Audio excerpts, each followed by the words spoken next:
Dans un instant, on parle de cette manif pour tous. Donc hier, il y avait du monde, impossible de savoir exactement combien de personnes. On pose la question à Brigitte Bardot. Et puis cette idée, si elle me dit si, on sait exactement combien il y avait de personnes. 300 000 personnes selon la police, 1,4 million pour les organisateurs. Il y a eu quelques échauffourées, des manifestants gazés, 8 personnes interpellées.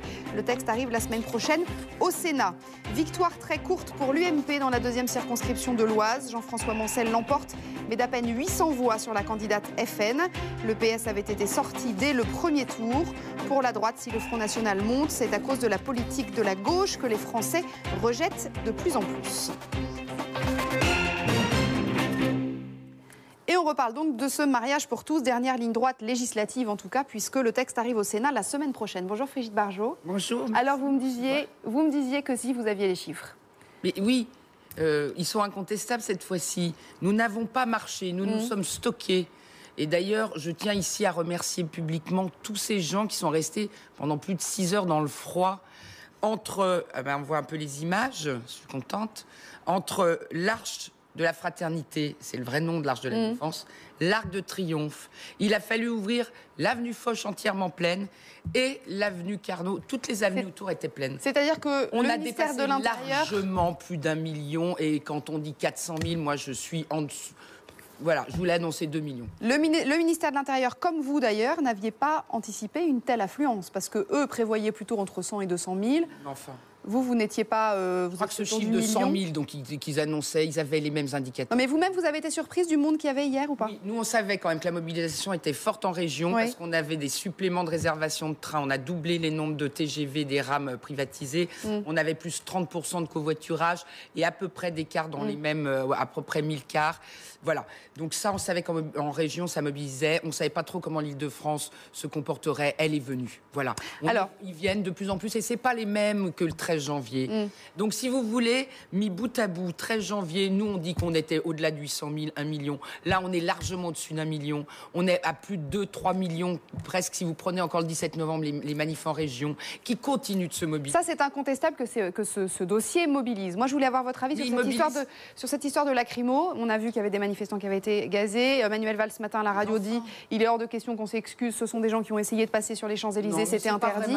Je veux juste votre réponse. Chère, écoutez, je vais vous dire, c'est tout simple. Effectivement, il y a eu quelques excités. Il y en a toujours et c'est vrai que ça poussait beaucoup. Voilà. Quand on voyait l'image de ces Champs-Élysées entièrement vides, c'était symbolique. Ça veut dire le président, il n'est pas là, il ne veut pas nous entendre et tout ça. Les gens, ils ont voulu passer. Il y a quelques excités qui ne sont pas de chez nous. Ils avaient une banderole autre, donc c'est peut-être pas nous. Ils ont poussé des barrières. Et bien imaginez-vous, il n'y avait pas de flics, il n'y avait pas de policiers de l'autre côté. Donc les gens sont passés et ils sont pendant 2 heures allés déambuler Place de l'Étoile. Pour eux, c'était un peu comme une victoire. On les laissait passer. Et à ce moment-là, les CRS sont arrivés et d'un coup, c'était comme un piège, une nasse qui s'est refermée sur eux.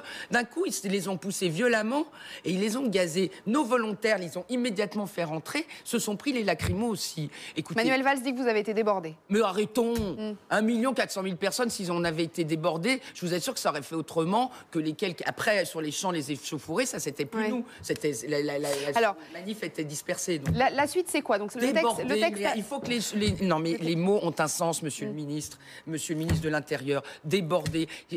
Ça va déborder, voilà. À force de nous mépriser à ce point, effectivement, la France va déborder. Et puis, je m'aperçois qu'aujourd'hui, on n'est pas les seuls. Maintenant, il y aura les parents d'élèves. On n'est pas très loin de l'histoire de la famille aussi. Ça va déborder de tous côtés, puis, si je puis me permettre. Mais la loi, elle doit passer par un référendum et être retirée du Parlement ou alors retoquée au Sénat. Alors, au Sénat, ça va être chaud, mais ça risque ou a des chances de passer, suivant la position dans laquelle on se place. De toute façon, si ça passe pas au Sénat, ça repassera par l'Assemblée. Ce texte, a priori, il sera voté. La suite, c'est quoi? Ça veut dire quoi? Ça veut dire simplement que le gouvernement ne prendra pas le risque d'aller sur la PMA ou la GPA derrière? C'est dedans. C'est dedans. Je résume. L'adoption plénière par 2 personnes de même sexe, ça veut dire qu'on nie la biologie des origines d'un enfant pour en créer une fictive, voilà, une filiation qui enlève une branche maternelle ou paternelle. Oui, on en avait déjà parlé. Mais ça veut dire que derrière, il faut donner des droits procréatifs. C'est ça l'égalité des droits. Et ben les droits procréatifs pour 2 personnes de même sexe, pour avoir un enfant, ça s'appelle la PMA et la GPA. L'Europe nous l'imposera si la loi est votée en ouvrant aux couples de même sexe. Et donc, si la loi est votée, vous faites quoi? On continue. pour qu'on la retire. Ouais. Vous savez qu'il y a des présidents de la République, même des présidents de gauche, ou de fausse gauche ou de fausse droite. C'est quoi un président de fausse droite ou de fausse gauche? C'est Jacques Chirac. Oui. Voilà. Qui a retiré des lois. Oui. CPE, c'était voté. La loi sur l'enseignement privé, le démantèlement de l'enseignement privé, c'était voté. Il ne l'a jamais appliqué, Monsieur Mitterrand. Et je dis que donc François Mitterrand avait écouté les Français. Il y avait moins de Français dans la rue à l'époque que nous, on en a mis 100. Et on n'avait pas d'institution comme l'enseignement catholique pour mettre les gens dans la rue. On est nous. Les gens viennent spontanément. Je terminerai en disant aussi quelque chose de très important, c'est que plus on continuera à nous mépriser, plus effectivement la détermination sera forte. Et là, demain, aujourd'hui on envoie une lettre solennelle au président, on veut qu'il réagisse. Il nous a toujours pas donné le moindre signe de vie. Hein. Peut-être qu'il le fera jeudi soir à la télévision. Oui, mais c'est un peu tard. Il y a beaucoup de dossiers. Mais merci en tout cas. Merci beaucoup à vous. On avance sur les autres dossiers. Merci en tout cas d'être venu. Monsieur le Président, répondez-nous. On change de sujet et on va parler d'une proposition qui commence à faire son chemin.